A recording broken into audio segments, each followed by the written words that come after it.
tengah jalan.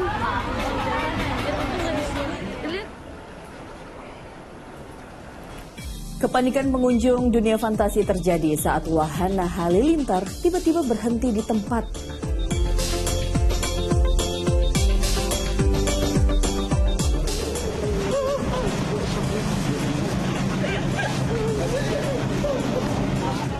Seorang wanita tak kuasa menahan kesedihan saat mengambil jenazah anggota keluarganya yang menjadi korban tewas dalam kebakaran di depo Pertamina Pelumpang, Jakarta.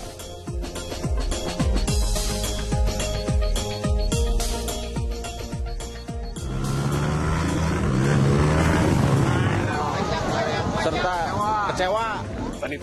Petani bunga rawa atau Edelweiss di area wisata Ranca Upas, Kabupaten Bandung mengamuk lantaran lahannya rusak parah akibat diterjang motor trail peserta lomba yang nyasar kehilangan arah. Kita ya bang, boleh bang?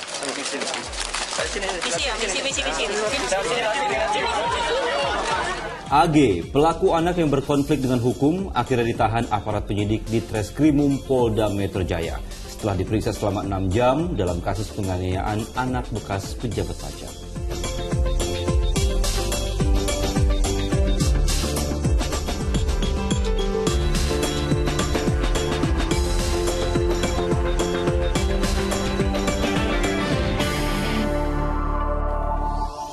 Halo, selamat pagi. Senang sekali saya Dadi Maulana. Dan saya Pratiwi Kusuma kembali hadir menjumpai Anda dalam Fokus Pagi kali ini, edisi Kamis 9 Maret 2023. Ya, pemirsa, dalam 1,5 jam ke depan kami hadir dengan rangkaian informasi dan peristiwa yang telah dihimpun tim redaksi kami hingga dini hari tadi. Langsung saja kita awali informasi di Fokus Pagi selengkapnya. Ya, pemirsa, diduga mengalami gangguan sensor keamanan, wahana halilintar di dunia fantasi Ancol, Jakarta Utara berhenti mendadak saat beroperasi. Video yang terekam pengunjung viral di media sosial. Bayang berhenti tengah jalan. Video kepanikan pengunjung saat melihat wahana halilintar yang berhenti di tempat wisata dunia fantasi ini ramai tersebar di media sosial. Nampak sebanyak 10 pengunjung yang berada di atas wahana melambaikan tangan meminta pertolongan. Akibatnya, antrean panjang pengunjung ikut khawatir melihat kejadian tersebut. Kuat dugaan, kereta halilintar yang berhenti mendadak saat menanjak terjadi lantaran sensor mendeteksi adanya gangguan sehingga keamanan di lajur aman evakuasi berfungsi secara otomatis. Namun kami pastikan bahwa sistem keamanan wahana halilintar itu berfungsi dengan baik. Jadi sensor saat itu mendeteksi adanya sedikit gangguan dan akibatnya mengaktifkan fungsi keamanan dan menghentikan kereta di lajur aman evakuasi. Setelah 21 menit, 10 pengunjung berhasil dievakuasi petugas dengan menuruni tangga khusus. Tak ada korban luka maupun jiwa, seluruh pengunjung selamat.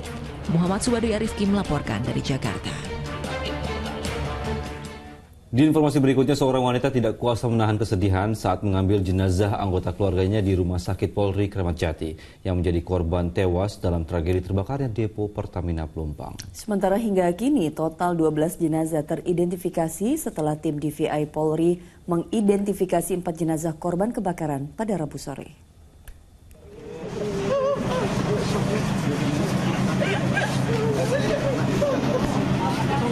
Air mata Ria tak terbendung saat mengambil jenazah anggota keluarganya di Rumah Sakit Polri Kramat Jati, Jakarta Timur yang menjadi korban tewas dalam tragedi kebakaran pipa depo Pertamina Pelumpang. Dari 4 anggota keluarganya yang telah berhasil teridentifikasi, 2 di antaranya ibu kandung dan ponakan Ria lebih dulu dibawa oleh pihak keluarga untuk dibawa ke rumah duka dan nantinya akan dimakamkan di TPU Budi Dharma, Jakarta Utara. Sementara 2 jenazah anggota keluarganya yang merupakan suami dan anaknya yang berusia 4 tahun akan dibawa hari ini.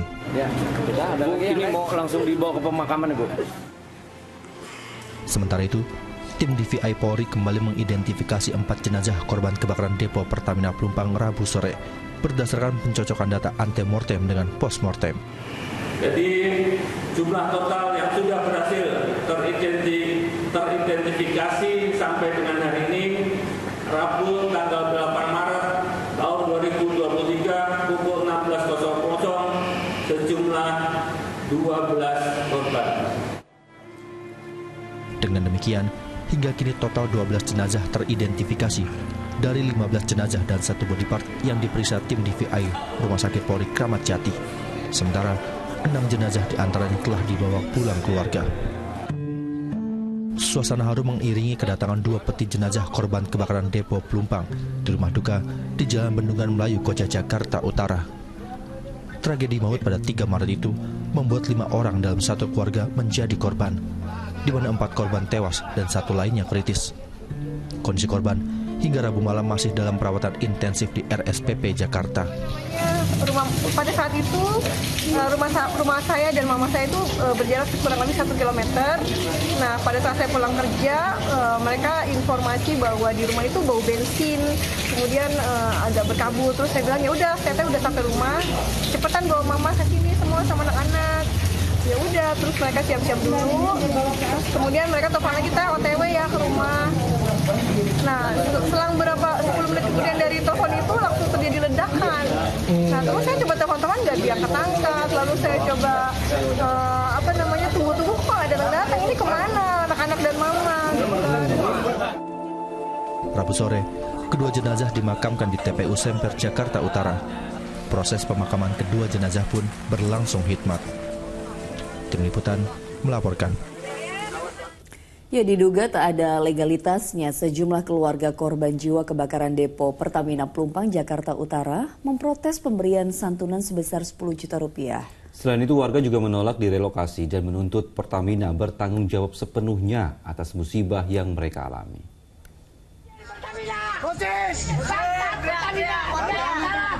Ratusan orang warga RW 9 yang menjadi korban kebakaran depo Pertamina Pelumpang, Jakarta Utara berkumpul di balai warga Rabu malam. Seketika mereka menyuarakan kekecewaannya terhadap Pertamina. Warga tetap menuntut kepada Pertamina atas musibah kebakaran yang mengakibatkan korban jiwa maupun luka-luka, menyusul belum adanya pertemuan resmi dengan Pertamina. Bahkan mereka juga menolak untuk direlokasi. Kita sepakat tetap menuntut Pertamina untuk bertanggung jawab kepada korban yang terjadi di RW 9, kepada korban yang meninggal dunia ataupun yang luka-luka, begitu. Dan menuntut pertanggungjawaban juga terkait hak-hak hidupnya, ahli waris, dan siapapun itu yang ditinggalkan. Sementara pemberian santunan sebesar 10 juta rupiah untuk korban jiwa kebakaran depo Pertamina di Pelumpang, Jakarta Utara juga menuai banyak kekecewaan warga. Pasalnya, warga penerima bantuan meragukan legalitas suratnya.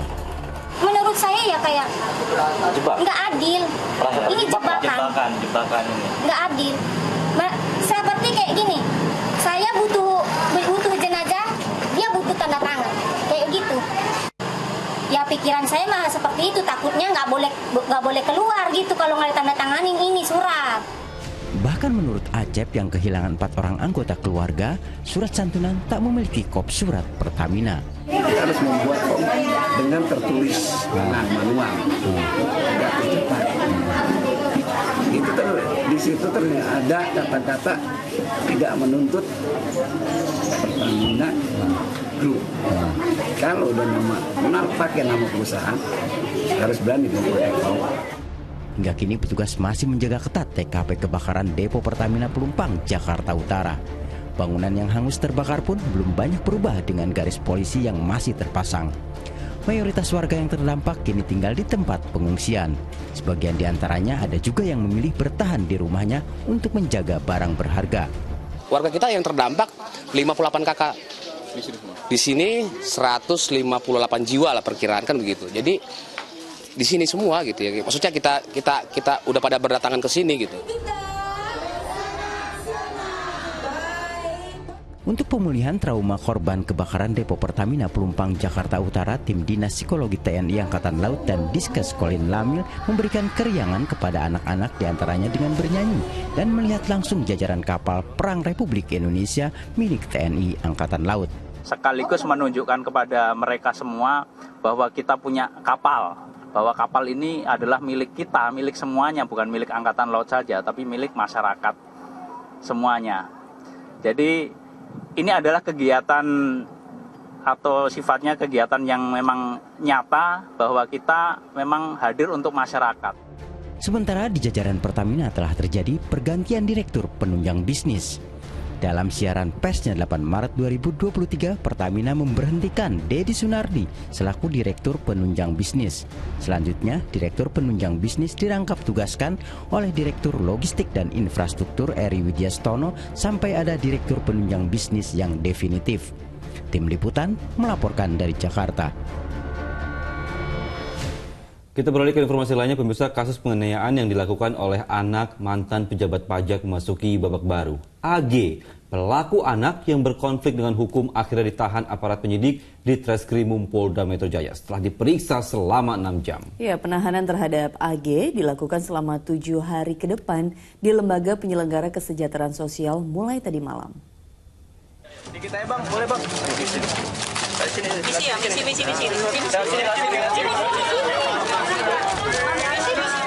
Aparat penyidik di Treskrimum Polda Metro Jaya memutuskan untuk menangkap dan melakukan penahanan terhadap remaja perempuan AG berusia 15 tahun sebagai pelaku anak yang berkonflik dengan hukum. Penahanan dilakukan setelah AG menjalani pemeriksaan selama 6 jam oleh penyidik unit PPA Subdit Renakta. Tindakan hukum terhadap AG ini sesuai dengan Undang-Undang Perlindungan Anak dan Sistem Peradilan Anak lantaran pelaku masih di bawah umur. Selain itu, untuk menjamin pemenuhan hak anak, pelaku akan didampingi tim dari Kementerian PPA. Malam ini kami putuskan dari tim penyidik kemudian untuk melakukan penangkapan dan dilanjutkan dengan penahanan. Tentunya penahanan ini juga kita berdasarkan Undang-Undang Sistem Peradilan Anak. AG ditahan selama 7 hari ke depan di Lembaga Penyelenggara Kesejahteraan Sosial atau LPKS dan penyidik dapat memperpanjang masa penahanan selama 8 hari kemudian. Penahanan terhadap AG menyusul penahanan 2 tersangka sebelumnya, yakni Mario dan Shen yang terlibat dalam penganiayaan terhadap putra pengurus GP Ansor. Rencananya hari ini penyidik akan menggelar rekonstruksi dengan menampilkan 23 adegan. Sejauh ini kondisi korban sudah terus berangsur membaik meski belum dapat berkomunikasi. Johan Teruna melaporkan dari Jakarta. Kementerian Keuangan resmi memecat Rafael Alun Trisambodo sebagai ASN. Ya, pemecatan dilakukan setelah pihak Kemenkeu melakukan audit investigasi internal. Buntut dari investigasi pada Rafael ditemukan pula ada transaksi hingga 300 triliun rupiah di lingkungan Kementerian Keuangan.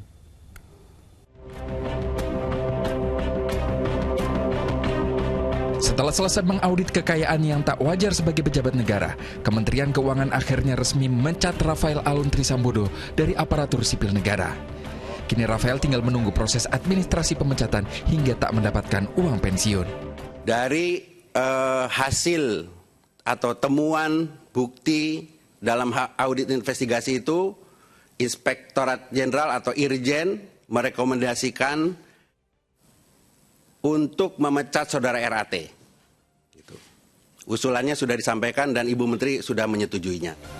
KPK juga menemukan kejanggalan dari harta kekayaan Rafael, di mana PPATK menemukan transaksi mencurigakan.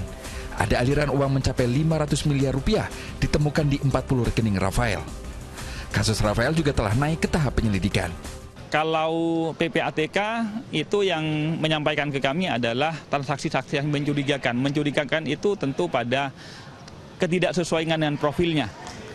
Ada masuk di luar profil, misalnya dia sebagai ASN atau pejabat tertentu, atau misalnya dia memiliki usaha yang ternyata tidak sesuai dengan profil usahanya. Ya, sejauh ini sudah kita blokir ya 40 rekening terkait dengan terduga dan para pihak lainnya. Ada keluarga, ada badan hukum dan pihak-pihak lainnya itu sudah ada 40 rekening yang kita blokir dengan nilai 500 miliar. Jadi 500 miliar itu mutasi debit kredit dari rekening yang terduga disalurkan kemana saja, dari mana saja, seperti itu. Tak berhenti sampai di Rafael, Menko Polhukam Mahfud MD menyebut investigasi di institusi Kementerian Keuangan juga mengendus adanya pergerakan uang hingga 300 triliun rupiah di lingkungan Kementerian Keuangan dan Direktorat Jenderal Pajak dan Bea Cukai. Saya sudah dapat laporan yang yang pagi tadi terbaru malah ada pergerakan mencurigakan sebesar 300 T di lingkungan Kementerian Keuangan yang sebagian besar ada di Direktorat Jenderal Pajak dan Bea Cukai. Kasus ini menjadi sorotan publik setelah anak Rafael yang terlibat penganiayaan kerap memamerkan mobil dan motor mewah di media sosial. Sebagai pejabat eselon 3 Direktorat Jenderal Pajak Kementerian Keuangan, gaji dan tunjangan Rafael berkisar 37 hingga 46 juta rupiah. Namun, Rafael memiliki harta fantastis mencapai 56 miliar rupiah. Kekayaannya tak jauh beda dengan atasannya Sri Mulyani yang mencapai 58 miliar rupiah, hanya selisih 2 miliar. Tim Liputan melaporkan. Ya pemirsa, usai berkumandangnya azan subuh untuk wilayah ibu kota DKI Jakarta dan sekitarnya, kami akan hadir kembali dengan sejumlah informasi lainnya. Di antaranya petani bunga rawa atau Edelweiss di area wisata Ranca Upas, Kabupaten Bandung mengamuk lantaran lahannya rusak parah akibat diterjang motor trail beserta lomba yang nyasar kehilangan arah. Tetaplah bersama kami. Khususnya buat orang perhutani yang memberikan kebijakan, memberikan izin terkait acara tersebut, lihat nih dampaknya. Ya, selamat menunaikan ibadah sholat subuh khususnya bagi Anda warga ibu kota DKI Jakarta dan sekitarnya. Ya, kita lanjutkan informasi di Fokus Pagi. Pemirsa, amukan si jago merah menghanguskan 4 rumah warga di Temanggung, Jawa Tengah. Sementara di Jakarta, kabel listrik saluran atas di kawasan Kebayoran Baru hangus terbakar pada Rabu sore.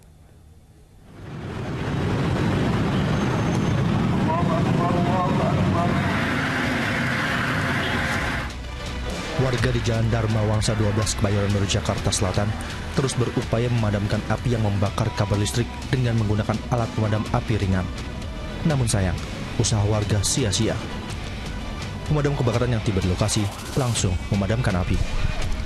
Menurut warga, api diduga berasal dari gulungan kabel yang berada di tiang listrik dan langsung menyebar ke kabel listrik yang ada di sekitarnya. Ini kan kayak ada percikan tuh dari gulungan itu. Dia tuh karena ngeluarin asap. Lama-lama terus dia tuh ngeluarin percikan, merembet sama yang gulungan kabel tuh. Di situ kan ada gulungan yang banyak. Ya, terus keluar api makin gede.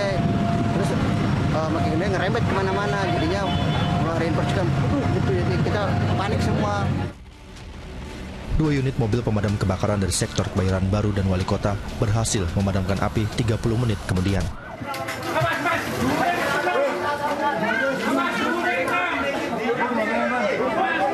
Sementara di Temanggung, Jawa Tengah, kepanikan terjadi saat amukan si jago merah menghanguskan 4 rumah warga di Desa Kauman, Kecamatan Parakan.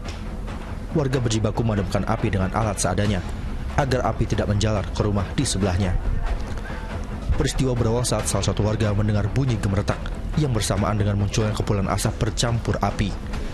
Diduga, api berasal dari kebocoran tabung gas. Saat kejadian, pemilik rumah sedang pergi ke pasar. Petugas gabungan berupaya membersihkan puing rumah yang ludes terbakar. Tim Liputan melaporkan. Pemirsa, ajang lomba motor trail di lokasi wisata Ranca Upas, Kabupaten Bandung, Jawa Barat yang berujung kericuhan berbuntut panjang. Beredar video yang viral, warga mengamuk akibat lahan bunga rawa atau Edelweiss rusak parah akibat dilintasi peserta lomba yang salah arah lantaran tidak adanya rute petunjuk dari panitia. Serta kecewa.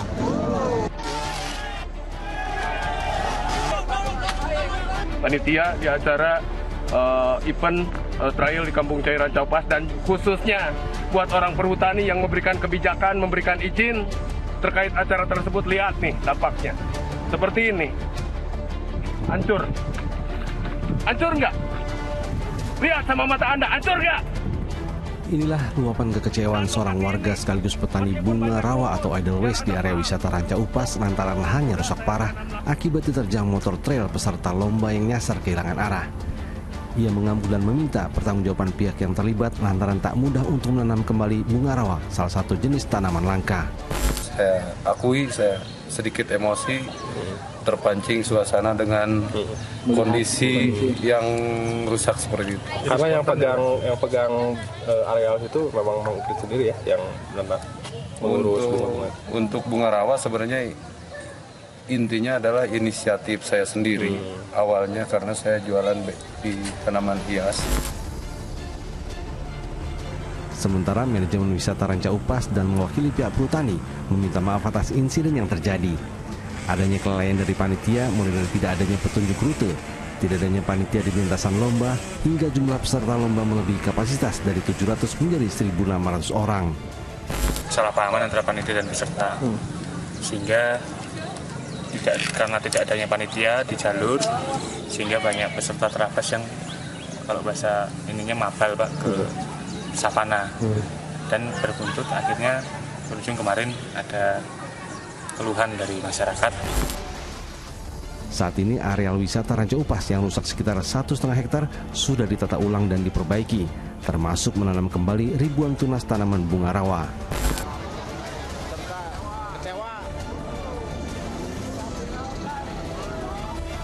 Pekan lalu, ajang kejuaraan sepeda motor trail regional yang digelar di Ranca Upas berujung pada aksi pembakaran dan perusakan motor oleh peserta lomba. Peserta kecewa pada panitia yang tidak menyediakan makan siang dan petunjuk rute lomba, padahal mereka sudah membayar Rp200.000. Namun demikian, pada saat pelaksanaan, tetap mereka para peserta ini membayar uang pendaftaran peserta, masih juga harus sebagian membayar tiket masuk. Selain itu juga tidak disediakan makan siang, sehingga itu kekecewaan awal. Usai kejadian, ketua panitia sempat diamankan polisi untuk mediasi, dan selanjutnya kasus ini telah diselesaikan secara kekeluargaan. Panitia berjanji memberikan ganti rugi terhadap para peserta maupun masyarakat terdampak. Muhammad Abbas melaporkan dari Kabupaten Bandung, Jawa Barat. Kita beralih ke informasi lain pemirsa, seorang pria pamer alat vital di mobil di bawah jembatan penyeberangan orang di kawasan Setiabudi, Jakarta Selatan. Ya, Polsek Setiabudi kini masih mendalami video pria yang berulah memamerkan alat vital di tempat umum tersebut.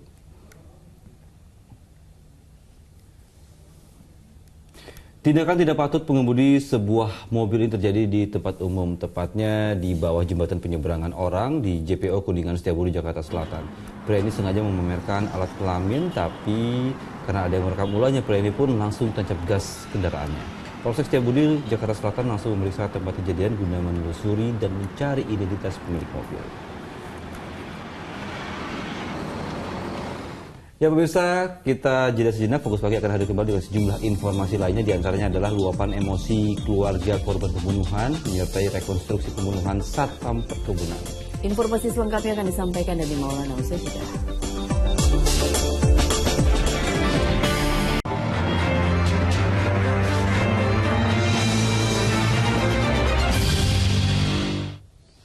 Anda kembali menyaksikan Fokus Pagi bersama saya Dani Maulana. Kita lanjutkan informasi di Fokus Pagi di segmen Fokus Kasus. Histeris keluarga korban menyertai rekonstruksi pembunuhan terhadap Satpam Perkebunan di Labuhan Batu, Sumatera Utara. Luapan kemarahan keluarga korban ini terus meneriaki para tersangka selama reka ulang berlangsung.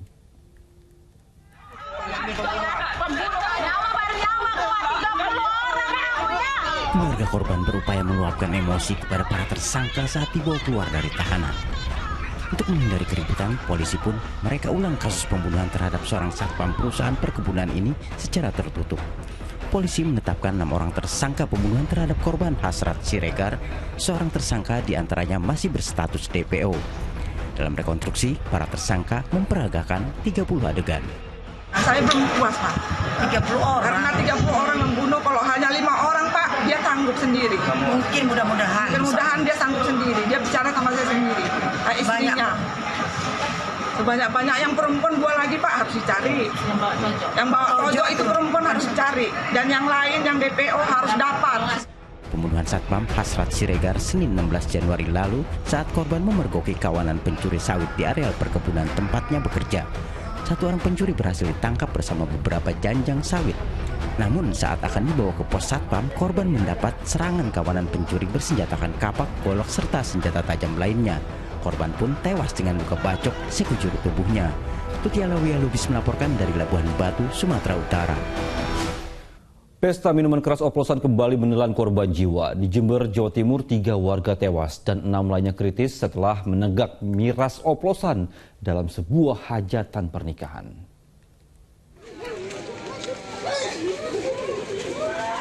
Ibu rumah tangga ini menangis histeris kala jasad anggota keluarganya tiba di rumah duka di Dusun Guwum Segawi, Desa Pancakarya, Jember, Jawa Timur, Rabu siang.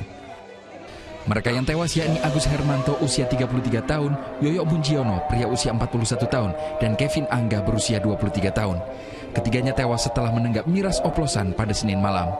Selain Agus, Yoyo, dan Kevin, ada 6 teman lainnya masih dalam kondisi kritis dirawat di rumah sakit. Setelah minum mereka bubar dan pulang ke rumah masing-masing, mereka tidur seharian katanya. Dan kemudian ternyata banyak mual-mual, akhirnya ada yang dirujuk, ada yang dibawa ke puskesmas Ajung. Dunia 2 orang. Kemudian yang 7 masih sedang, sementara masih dirawat. Para korban menenggak minuman keras oplosan saat hajatan pernikahan warga. Polisi kini masih menyelidiki bahan apa saja yang dicampur ke dalam minuman keras hingga mengakibatkan hilangnya 2 nyawa manusia. Tommy Iskandar melaporkan dari Jember, Jawa Timur. Polisi menggeledah 2 rumah untuk mencari sisa barang bukti menyusul pesta miras yang berujung maut di Jember, Jawa Timur. Selain itu, polisi juga melakukan olah tempat kejadian perkara di sekitar lokasi hajatan pernikahan tempat pesta miras digelar. Tim gabungan kepolisian sektor Ajung dan Inafis Polres Jember pada hari Rabu melakukan olah TKP kasus pesta miras oplosan yang berujung tewasnya 3 orang warga Dusun Gumuk Segawe, Kecamatan Ajung, Jember. Salah satu titik jalan kampung bekas berdirinya tenda hajatan pernikahan menjadi fokus perhatian dalam olah TKP. Polisi memastikan para peserta pesta miras baru merasakan gejala seperti muntah-muntah hingga sesak napas pada Rabu pagi. Secara berturut-turut para korban kemudian menjalani perawatan medis di rumah sakit.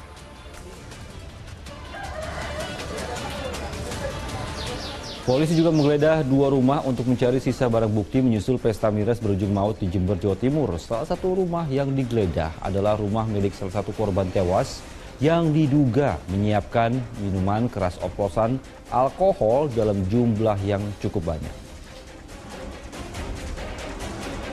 Jadi kami melakukan penelitian itu mungkin ada sampel atau barang sisa minuman yang diduga di acara itu dilakukan pesta miras. Ada 2 tempat atau bagaimana? Sementara kami melakukan penelitian di rumahnya 2 orang korban. Di informasi berikutnya, sesosok jasad pria ditemukan di tepi Sungai Citarum di kawasan Margasih di Kabupaten Bandung. Air sungai yang cukup deras menyulitkan evakuasi.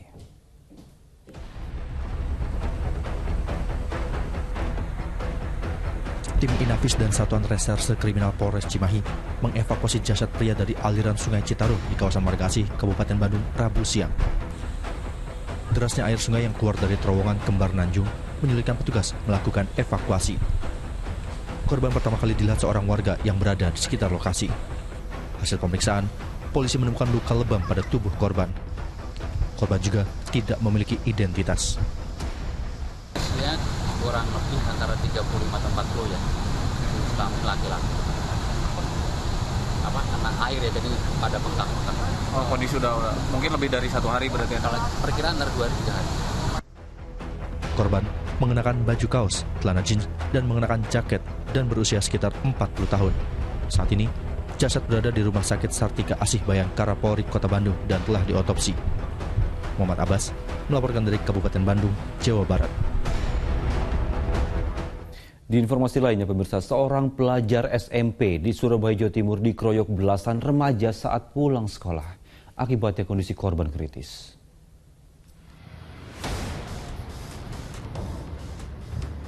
Seorang pelajar kelas 3 SMP ini harus mendapatkan perawatan di rumah sakit setelah dikeroyok sejumlah remaja saat pulang sekolah di Jalan Sawah Pulo, Surabaya, Jawa Timur. Kondisi pelajar asal Jalan Karangtembok, Surabaya ini kritis dengan patah tulang di bagian tangan kiri hingga mengalami geger otak. Peristiwa pengeroyokan tersebut terjadi Rabu siang. Tiba-tiba, pelajar berusia 15 tahun itu diadang oleh belasan remaja. Menyadari dirinya terancam, korban pun berupaya melarikan diri hingga menabrak sepeda motor milik salah satu kelompok tersebut. Aksi main hakim itu menjadi perhatian warga hingga korban diselamatkan dengan dibawa ke rumah sakit. Informasi awal dia itu terjatuh saat lari dari kejaran beberapa yang mengejar itu, orang yang mengejar yang tidak dikenal. Orang tua korban langsung melaporkan penganiayaan tersebut ke polisi. Dugaan sementara, aksi itu dipicu perselisihan korban dengan salah satu pelaku sesama pelajar di sekolahnya.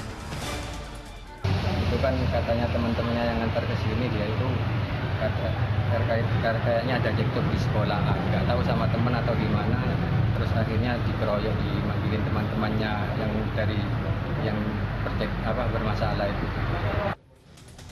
Polisi masih melakukan penyelidikan terkait siapa dan apa motif penyerangan tersebut terjadi. Selamat Riyadi melaporkan dari Surabaya, Jawa Timur. Seorang pencuri yang kerap menyasar sekolahan dan juga balai desa di Banyumas, Jawa Tengah mempunyai cara aneh saat melakukan kejahatannya.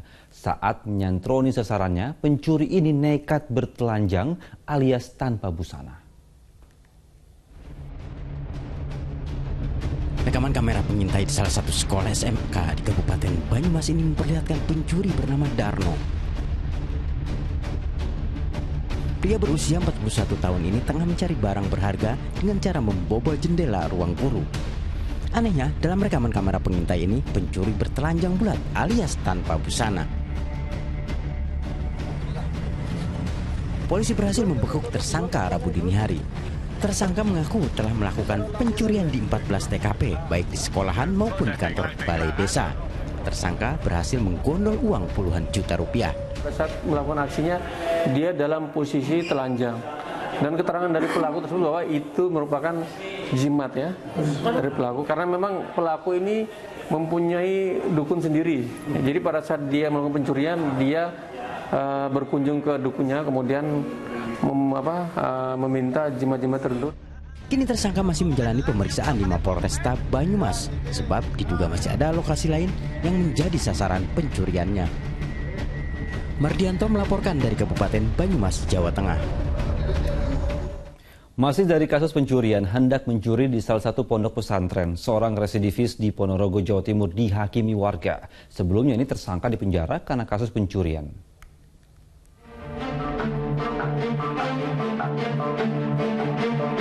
Aksi pencurian di pondok pesantren Mambaul Hikmah di Kelurahan Kepatihan Wetan, Ponorogo, Jawa Timur, Rabu dini hari terekam kamera pengawas. Terlihat tersangka perlahan-lahan turun dari tembok pagar, lalu masuk ke dalam pesantren.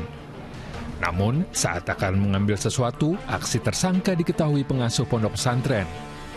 Meski berusaha kabur, tersangka akhirnya diringkus lalu dihakimi oleh warga.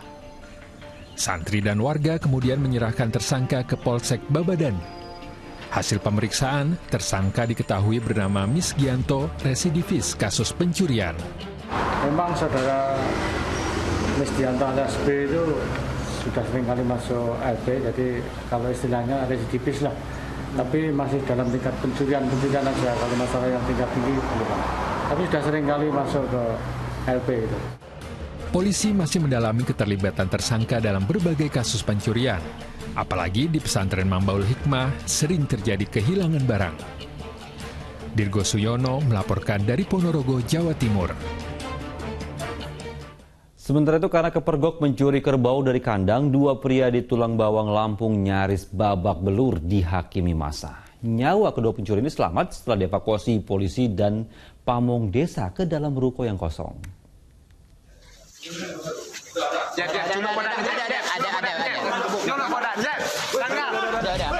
Warga mencoba melampiaskan kekesalannya pada dua pria yang mencuri seekor kerbau di Kampung Bujung Tenuk, Tulang Bawang, Lampung saat akan dievakuasi polisi. Dua pelaku beraksi pada malam hari, namun pencurian baru diketahui pemiliknya pada pagi hari dan langsung lapor polisi. Polisi bersama warga yang mencari para pelaku mendapati kedua pencuri tengah membawa kerbau hasil curian.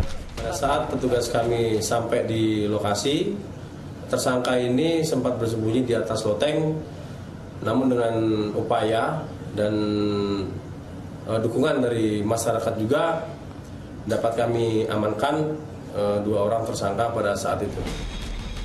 Kedua pencuri langsung digelandang ke Mapolsek Tulang Bawang. Kerbau curian pun langsung diserahkan ke pemiliknya. Akibat perbuatannya, kedua pelaku terancam hukuman 7 tahun penjara. Aris Susanto melaporkan dari Tulang Bawang, Lampung. Di informasi berikutnya, Crazy Rich Surabaya, Wahyu Kenzo diringkus Polda Jawa Timur dalam perkara robot trading. Wahyu Kenzo diduga telah menipu 25.000 orang member dengan jumlah kerugian mencapai 9 triliun rupiah. Dinar Wahyu Saptian atau Wahyu Kenzo, Crazy Rich asal Surabaya diringkus Polda Jawa Timur karena diduga melakukan penipuan dengan modus robot trading. Wahyu Kenzo ditangkap di Kabupaten Malang pada hari Rabu. Untuk menjerat korbannya, tersangka sangat aktif memasarkan produknya dengan janji keuntungan yang besar. Tergiur tawaran itu, 25.000 orang warga diperdaya dengan menjadi member robot trading. Di antara para korban bahkan menderita kerugian mencapai miliaran rupiah. Dari hasil memperdaya para korban sejak tahun 2020, tersangka mengantongi uang mencapai 9 triliun rupiah. Dari hasil keterangan sementara, dari sementara ini diperkirakan kerugian mencapai 9 triliun. Jadi dengan perkiraan jumlah korban sebanyak 25.000 orang dan tidak hanya di Indonesia. Jadi ada yang berasal dari negara-negara. KPK terus mendalami dugaan suap yang menjerat Hakim Agung nonaktif pada Mahkamah Agung atau MA Ghazal Basaleh. Di antaranya KPK memanggil kembali tenaga ahli PD Pasar Jaya Rosario de Marshall alias Hercules sebagai saksi. Rosario de Marshall alias Hercules bersama kuasa hukum memenuhi panggilan penyidik KPK di Gedung Merah Putih di Jakarta Selatan. Penyidik lembaga anti rasuah itu kembali memanggil Hercules sebagai saksi terkait dugaan suap yang menjerat Hakim Agung nonaktif pada Mahkamah Agung MA Ghazal Basaleh. Dalam kasus kepengurusan perkara kasasi KSP inti dana, KPK sudah menetapkan 14 orang tersangka. 2 diantaranya merupakan Hakim Agung, Sudrajat Dimyati dan juga Ghazal Basaleh.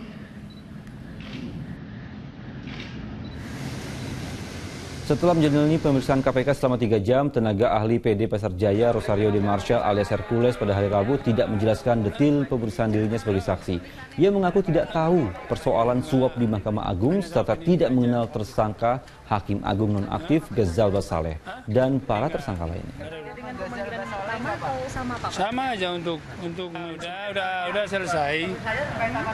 Kita nggak ada urusan lah dengan yang gitu-gitu tuh. Yang begitu-begitu itu nggak, apalagi namanya suap apa itu. Suap itu saya nggak ngerti apa suap itu. Karena nggak biasa suap itu ya. Sudah dijelaskan semua ya? Enggak, jadi nggak ada. Dengan pemanggilan pertama atau sama Pak? Sama aja untuk mensempurnakan aja. Ya, gitu ya.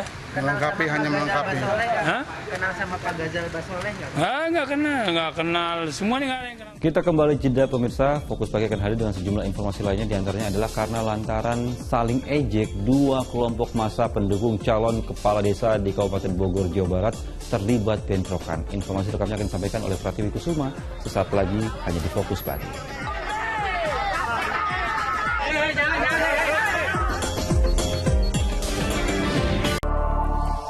Anda kembali menyaksikan Fokus Pagi bersama saya Pratiwi Kusuma dan kita lanjutkan informasi di pagi hari ini.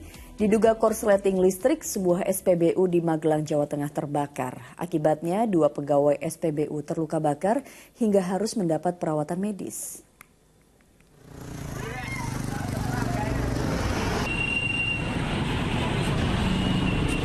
Api nampak menyulut sebuah SPBU hingga asap membumbung tinggi di Jalan Magelang, Yogyakarta, Desa Balidono, Kecamatan Salam, Magelang, Jawa Tengah, Rabu siang.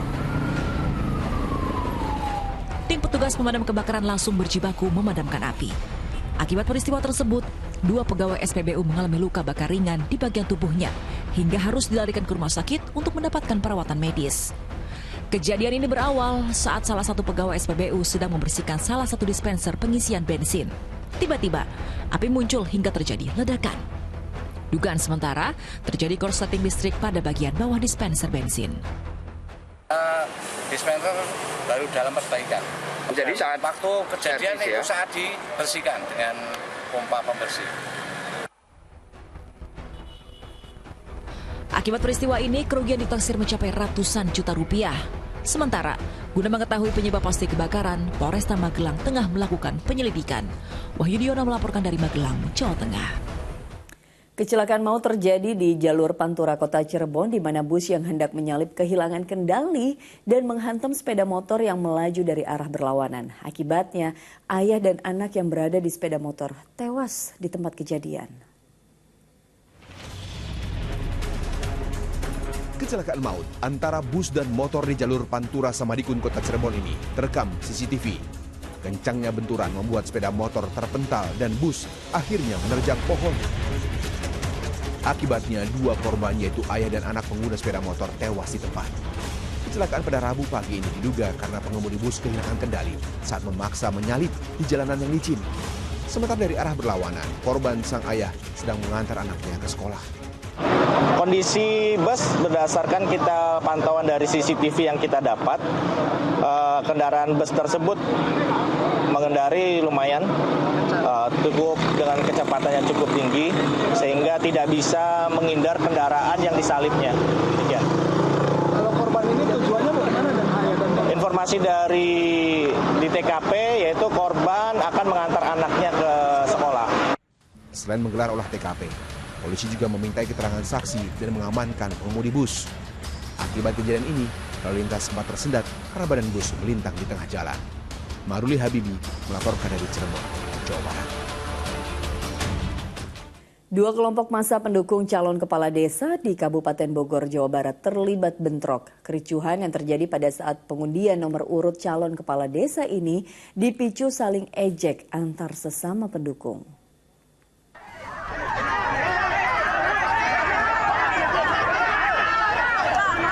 Bentrokan terjadi antara 2 kelompok pendukung calon kepala desa Kembang Kuning, Kecamatan Kelapa Nunggal, Kabupaten Bogor di depan kantor desa.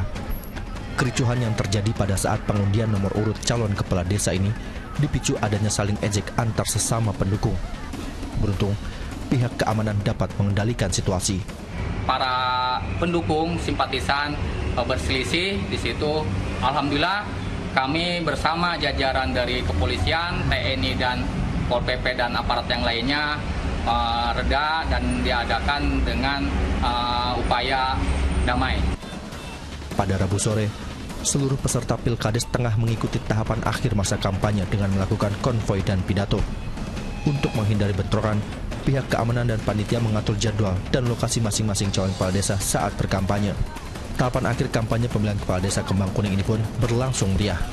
Terlebih, salah satu calon melibatkan artis ibu kota dalam arak-arakan kampanye. Semua calon pastinya menurut Bang Esgagap semua baik. Mudah-mudahan tidak ada namanya perselisihan antara warga. Yang penting semuanya rukun dan damai. Apa yang dicitakannya masyarakat akan terwujud. Pada pemilihan kepala desa Kembang Kuning ini, terdapat 5 orang calon yang akan berebut suara pemilih sebanyak 20.000 orang. Rencananya, Pilkades akan digelar pada 12 Maret 2023 mendatang. Asep Solihin melaporkan dari Kabupaten Bogor, Jawa Barat. Kita beralih ke informasi lain pemirsa. Warga desa Mekarsari, Kabupaten Lombok Barat, Nusa Tenggara Barat harus menandu jenazah salah satu warganya menggunakan sarung menuju rumah duka. Hal ini dilakukan lantaran akses jalan desa yang sempit dan tidak bisa dilalui ambulans.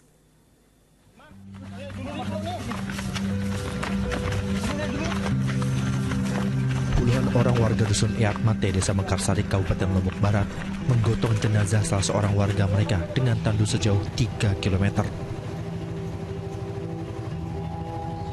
Jenazah bernama Amrul Aziz yang meninggal dunia di rumah sakit akhir pekan kemarin tak bisa langsung dibawa dengan kendaraan menuju rumah duka karena tidak adanya akses jalan yang tersedia.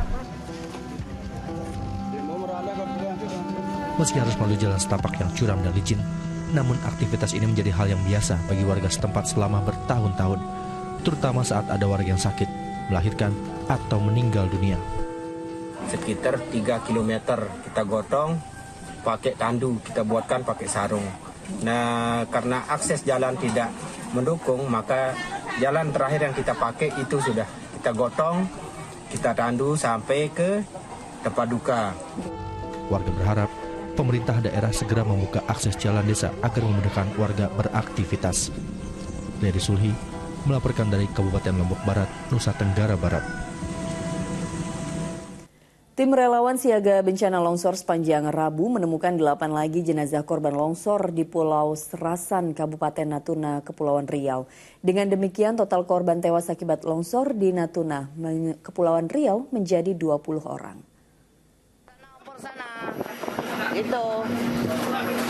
Satu lagi jenazah korban longsor ditemukan tim siaga bencana saat menggali timbunan tanah longsor di Dusun Genting, Desa Pangkalan, Kecamatan Serasan, Natuna, Rabu siang. Sebelumnya juga ditemukan 2 jenazah korban. Namun dalam pencarian hingga Rabu petang, tim kembali menemukan 5 jenazah. Dengan demikian pada hari ketiga pencarian Rabu, ditemukan 8 jenazah korban longsor yang langsung dievakuasi untuk proses identifikasi. Sementara itu, TNI Angkatan Laut menyiagakan 3 kapal perang untuk membantu proses evakuasi para korban dan mengangkut bantuan bagi korban bencana longsor di Natuna. Masing-masing adalah KRI Mambonjol dan KRI Bontang di Selat Lampah, Natuna, dan KRI Sembilang di Pontianak. KRI Bontang segera kita tarik menuju ke Selat Lampah ini untuk bergabung dengan KRI Mambonjol, menyiapkan diri, mengisi bekal ulang dan juga menyiapkan hal-hal yang diperlukan untuk pergerakan ke Pulau Serasan. Data yang dihimpun tim siaga bencana longsor Natuna, sebanyak lebih dari 1.200 orang warga mengungsi ke 4 lokasi pengungsian. Hingga Rabu malam, total jumlah korban tewas dalam bencana longsor mencapai 20 orang dan seluruhnya telah diidentifikasi. Sedangkan jumlah korban hilang berkurang menjadi 39 orang. Muhammad Zulkarnain Purba melaporkan dari Natuna, Kepulauan Riau. Akibat diterpa hujan deras dengan disertai angin kencang, pagar tembok setinggi 3 meter dan panjang ratusan meter milik Dinas Pekerjaan Umum dan Perumahan Rakyat Kabupaten Jombang, Jawa Timur roboh. Tak ada korban jiwa dalam insiden ini. Hujan deras panjang Rabu sore hingga malam di wilayah Jombang yang disertai angin kencang merobohkan pagar tembok pembatas kantor Dinas PUPR di Jalan Raya Prabu Siliwangi Sumber Mulyo, Kecamatan Jogoroto, Kabupaten Jombang. Pagar setinggi 3 meter dengan panjang 150 meter ini roboh diduga akibat pondasi pagar tembok kurang kuat menahan terjangan angin dan hujan lebat. Sebelum ambruk, kondisi pagar tembok ini sebelumnya sudah dalam kondisi miring. Merobohkan tembok yang di belakang itu di samping kurang lebih 150 meter.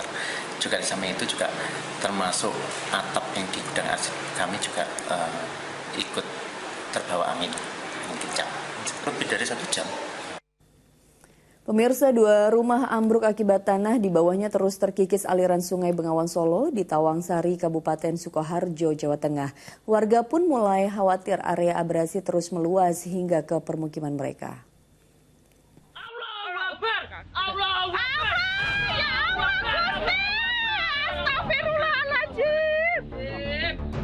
Detik-detik saat sebuah rumah ambruk akibat tanah di bawahnya tergerus abrasi atau pengikisan tanah terekam kamera warga. Awalnya hanya tanah dekat permukaan sungai saja yang ambrol, tapi area abrasi terus meluas hingga fondasi yang bertumpu pada tanah ikut ambruk. Fenomena abrasi di bantaran Sungai Bengawan Solo di Desa Dalangan, Kecamatan Tawangsari, Kabupaten Sukoharjo telah berlangsung lama. Rumah-rumah yang awalnya terletak cukup jauh dari sungai, kini seolah kian mendekat menyusul abrasi yang terus berlangsung. 10 hari yang lalu Mas, yang paling banyak ambrolnya itu. Tapi yang paling parah sekali itu pas hujan 1 hari, 1 malam hujan terus kali. Ini kok parah sekali ambrolnya sampai itu hancur jatuh ke sungai. Berapa rumah ini Bu yang ambrol? Yang ambrol ya baru punya saya ini, masalahnya sama kakak saya ini. Pihak Pemkab Sukoharjo berharap Balai Besar Wilayah Sungai BBWS Bengawan Solo bisa segera menindaklanjuti fenomena abrasi sungai agar tak sampai jatuh korban jiwa maupun luka. Biar mereka melihat faktanya di lapangan seperti apa, jadi jangan hanya di survei tapi maksud saya itu ya monggo, mana yang perlu diprioritaskan itu monggo, karena ini menyangkut jiwa orang, jadi dari BBWS harapan kami melihat ke lapangan langsung mengambil tindakan. Etik menekankan penanganan abrasi Sungai Bengawan Solo sangat penting untuk mencegah pengikisan tanah di sekitar aliran sungai terus meluas. Heri Prasetyo melaporkan dari Sukoharjo, Jawa Tengah. Longsor yang melanda Karangasem, Bali pada Rabu pagi mengakibatkan 13 rumah rusak. Sementara di Pacitan, Jawa Timur, belasan rumah juga rusak akibat bencana tanah bergerak. Bencana tanah gerak menimpa dusun Weru, Desa Petung, Sinarang, Kecamatan Bandar, Kabupaten Pacitan sejak sepekan lalu. Namun pada Rabu siang besarnya retakan akibat tanah bergerak kian besar dan meluas. Warga cemas takut rumah mereka tiba-tiba roboh. Hingga Rabu siang tercatat 13 rumah warga rusak dengan rata-rata kerusakan pada dinding dan lantai. Bahkan beberapa rumah diantaranya nyaris roboh akibat besarnya retakan pada tanah. Akibatnya 13 keluarga yang terdiri dari 35 jiwa mengungsi.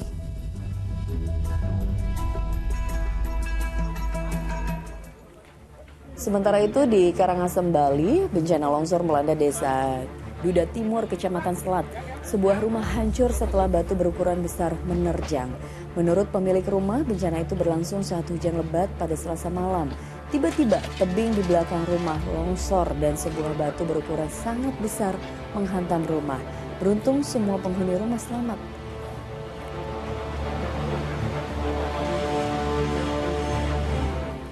Pemirsa, dari pekan ke-29 BRI Liga 1, Persib Bandung dan Persija Jakarta gagal memangkas jarak dengan pemimpin klasmen PSM Makassar.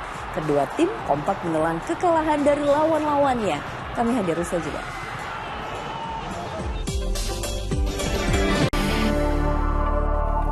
Anda kembali menyaksikan Fokus Pagi bersama saya Dani Maulana. Dan saya Pratiwi Kusuma. Kita lanjutkan informasi di pagi hari ini. Pemirsa, alutsista TNI bertambah menyusul kedatangan pesawat Super Hercules C-130J di Lanut Halim Perdana Kusuma, Jakarta. Kehadiran pesawat angkut canggih yang mampu mengangkut beban 19,9 ton itu dimandikan oleh Presiden Joko Widodo. Ya, inilah momen Presiden Joko Widodo yang secara simbolis memandikan pesawat Super Hercules C-130J dengan air kembang di Lanut Halim Perdana Kusuma. Kepala negara juga melanjutkan prosesi pecah kendi pada ban bagian pesawat.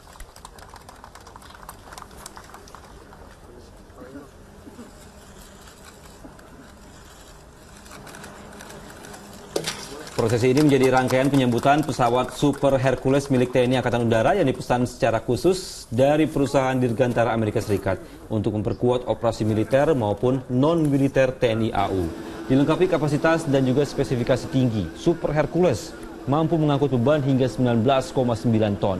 Indonesia bahkan telah memesan 5 unit pesawat yang akan datang secara bertahap hingga tahun 2024 mendatang.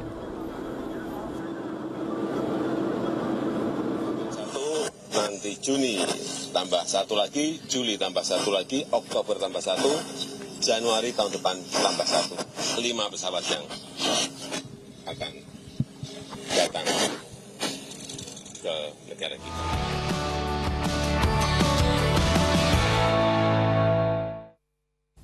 Dari informasi pasar, pemirsa, 2 pekan jelang bulan suci Ramadan, sejumlah harga kebutuhan pokok mengalami kenaikan di sejumlah pasar tradisional, terutama harga cabai yang masih tinggi. Ya, seperti di pasar Palmeriam di Jakarta Timur, harga cabai rawit merah menjadi Rp90.000 per kilogram dari harga normalnya ini Rp60.000.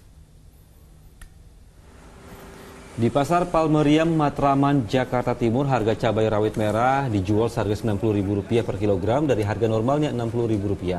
Bahkan beberapa hari lalu cabai rawit merah sempat tembus di angka Rp100.000 per kilogram. Tidak hanya cabai rawit merah, cabai merah keriting juga mengalami kenaikan dari Rp30.000 menjadi Rp45.000 per kilogram. Sementara itu, kenaikan juga terjadi pada ayam potong yang kini menjadi Rp35.000 per kilogramnya.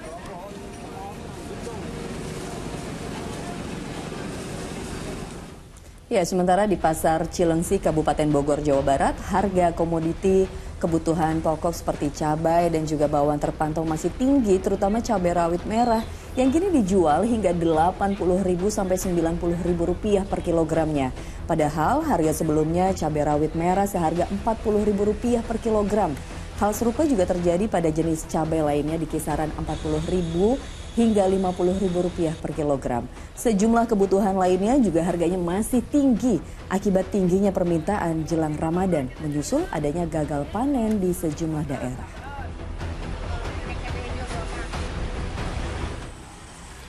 Di Pasar Tanjung Anyar, Mojokerto, Jawa Timur, harga berbagai komoditas bumbu dapur juga kian melejit. Kenaikan tertinggi terjadi pada harga cabai rawit menjadi Rp90.000 per kilogram.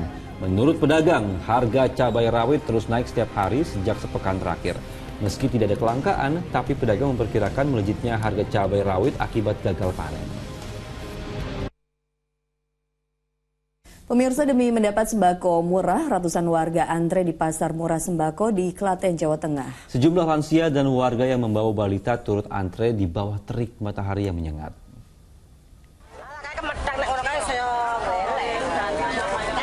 Di bawah terik matahari yang menyengat, ratusan warga antre di Pasar Murah Sembako yang digelar di Desa Candirejo, Kecamatan Ngawen, Klaten. Mereka terpaksa antre untuk memperoleh paket sembako murah berupa 5 kg beras, 1 kg gula, dan 1 liter minyak goreng seharga Rp70.000 per paket. Bahkan, sejumlah warga lanjut usia maupun warga yang membawa balita ikut dalam antrean. Sejumlah warga mengaku rela antre untuk memperoleh sembako yang dijual lebih murah dari harga pasaran. Harganya berapa tadi? 70. Dapat apa aja, Mbak? Ada beras, minyak, gula. Lebih murah atau gimana, Mbak? Lebih murah. Senang, Mbak? Senang sekali.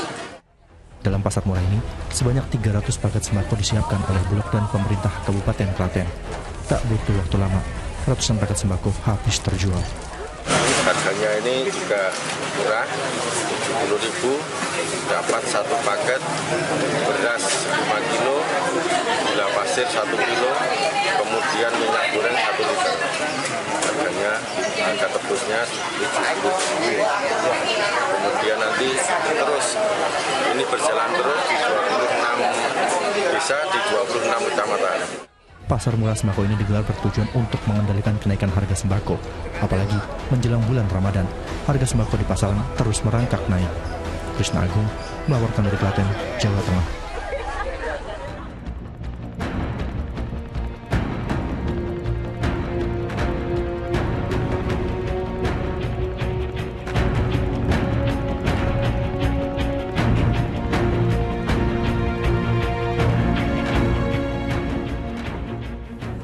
Dari pekan ke-29 BRI Liga 1, Persib Bandung dan Persija Jakarta gagal memangkas jarak dengan pemimpin klasmen PSM Makassar. Ya, kedua tim ini kompak menelan kekalahan dari lawan-lawannya.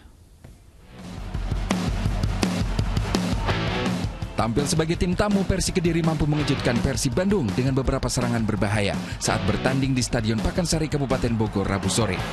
Beberapa kali mengancam, tim Macan Putih berhasil mencetak gol pembuka di menit ke-34 lewat sundulan Hamrahe Hanusa. Tersentak dengan gol Persik, Maung Bandung berupaya membalas dengan meningkatkan intensitas serangan. Namun tak ada yang berbuah gol. Sebaliknya, Persik berhasil mencetak gol 2 menit jelang akhir laga lewat kaki Muhammad Hanafi memanfaatkan skema serangan balik cepat.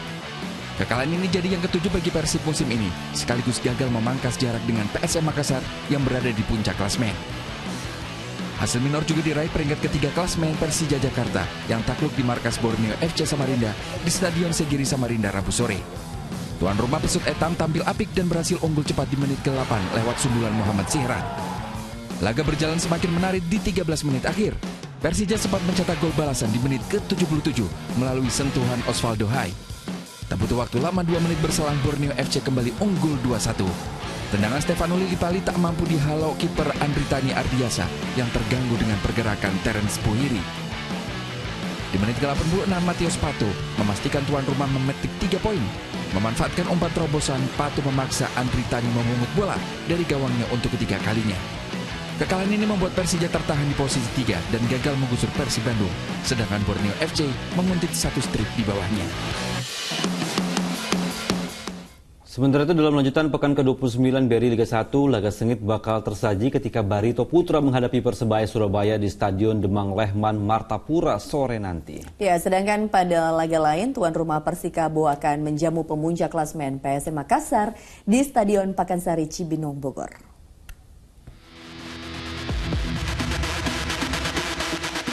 Persikabo tengah berada dalam performa terbaiknya setelah di 2 laga terakhir berhasil meraih kemenangan atas PSS Sleman dan Bali United.